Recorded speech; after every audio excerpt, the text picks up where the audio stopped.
just got done doing the marshmallow challenge. Also, I had an egg thrown in my face, so if you laughed at me, and if you out there, you're on my bad list right now. But if you were the winner and got the closest amount or the correct amount, then you're gonna receive a free gift in the mail. This is my personal opinion, but I know malls are dying off right now, but I still think that they are fascinating places, because you can order anything online. Malls are a place where hundreds of very different brands with completely different vibes all sit side by side. Maybe you've never thought about brands having vibes or personalities or reputations, but they do. I mean, think about it. There is a difference between Nike and Sperry. And even though they both sell shoes, you instantly know when you walk by which is which. Or what about Urban Outfitters and H&M? They literally sell the same product to the same age people, but there's just something about them that makes them different from each other. I mean, here's what I mean. I'm going to read you some reputations, and you have to tell me which brand it actually is, okay? Here we go. Okay, 2-day or less lightning fast shipping. What company? It's Amazon. Okay, another one. Lowest prices, always. That's an easy one. It's Walmart. Okay, the best cell phones, okay? I hear a few of you arguing this one, but the best cell phone for people who are not smart enough to build their own apps.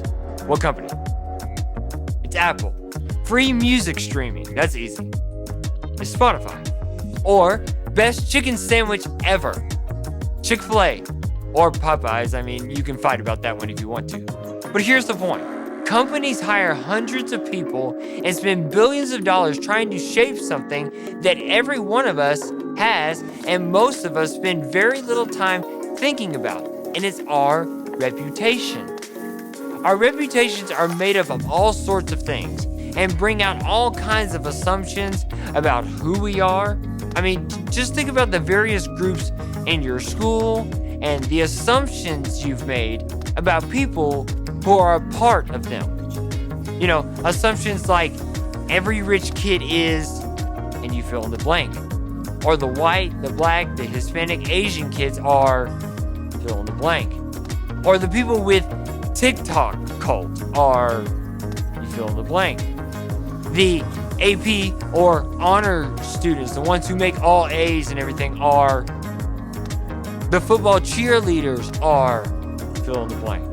The people that are really into band are, or the kids who vape are, and you fill in the blank. Even though we don't say them out loud, or at least we shouldn't, we all tend to fill in the blanks about other people, to assume that we know what to expect from them now, and what they're capable of, and how they'll respond in any situation. Whether we know the person or not doesn't matter. We know their reputation, or we build for them one up in our minds based on a single action or a single person in their group. This isn't a teenager thing. This is a human thing, and we all do it. So where do these assumptions come from? I think they come from a lot of places, but the following ones that stand out the most is experiences. We have experiences of what someone like them did or said to us, and we use those experiences to prejudge what this person is like. The next one is insecurities. The person we're filling in the blank about has something we want or we wish we had, and they have the starting position on the team, or the house that they have that your family can never afford, and it's annoying. And we automatically assume the worst about them because they remind us of how far, we feel from being the best. Our limited experiences and insecurities causes us to fill in the blank and convince ourselves that we know way more about somebody than we actually do, that we can literally predict their future. There is a moment from Jesus' life that may be able to help us here. Jesus was in the middle of a tense encounter with some of the religious leaders in Israel at that time. They were the, righteous, holy people. They actually started trying to catch Jesus off guard with questions that they hoped would prove that he was a phony. During one of these encounters, after some people had gathered to listen to Jesus teach in the temple, the religious leaders caught a woman in an R-rated situation. So, as he was speaking, the teachers of religious law and the Pharisees brought a woman who had been caught in the act of adultery. They put her in front of the crowd, and they said, "Teacher," is what they said to Jesus, "this woman was caught in the act of adultery. The law of Moses says to stone her. What do you say?" They were trying to trap him into saying something that they could use against him. And you can look this up in John 8:3-6. The text says that the woman had been caught in the act. She was literally committing adultery when the religious leaders, found her.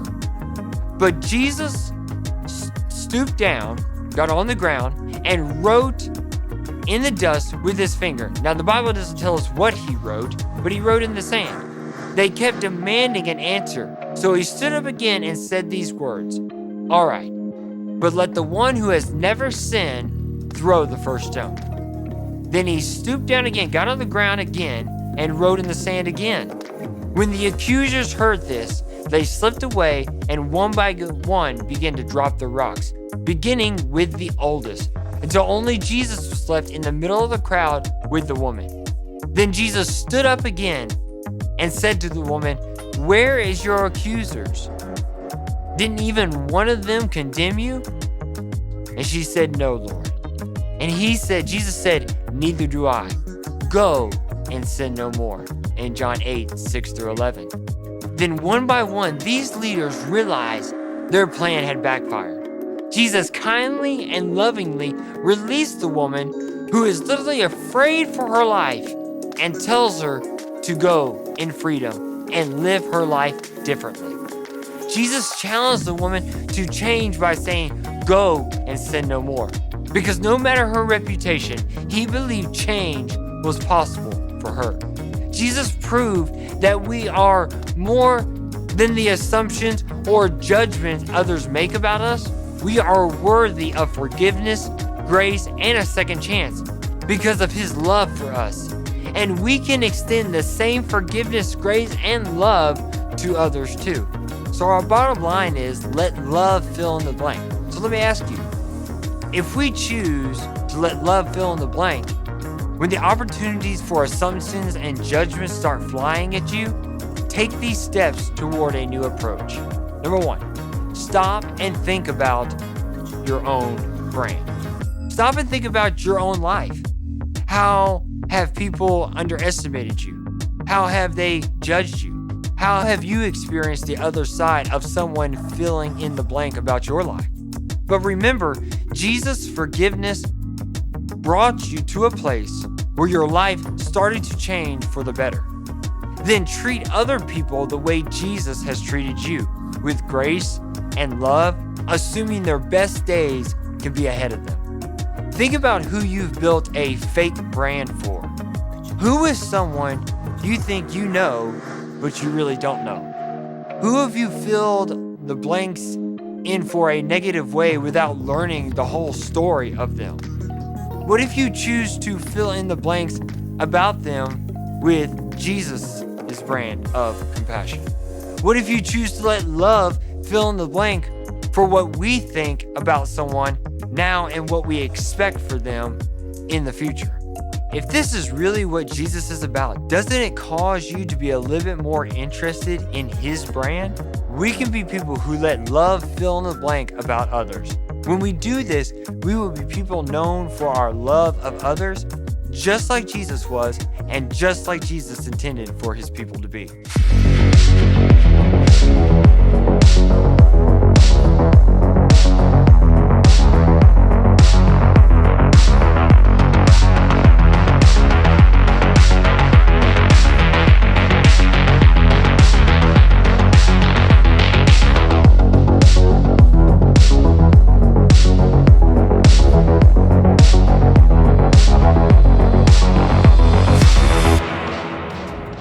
I challenge you this week that when you see someone or see what they're doing, whether it's good or bad, don't immediately assume who they're going to be and predict their future in your mind. And don't go ahead and just judge someone, but show love in the way you see them. Let them feel that love from you. Show love in your actions. That way they can have an expected future, a great future, a bright future, and let Jesus shine out in your life.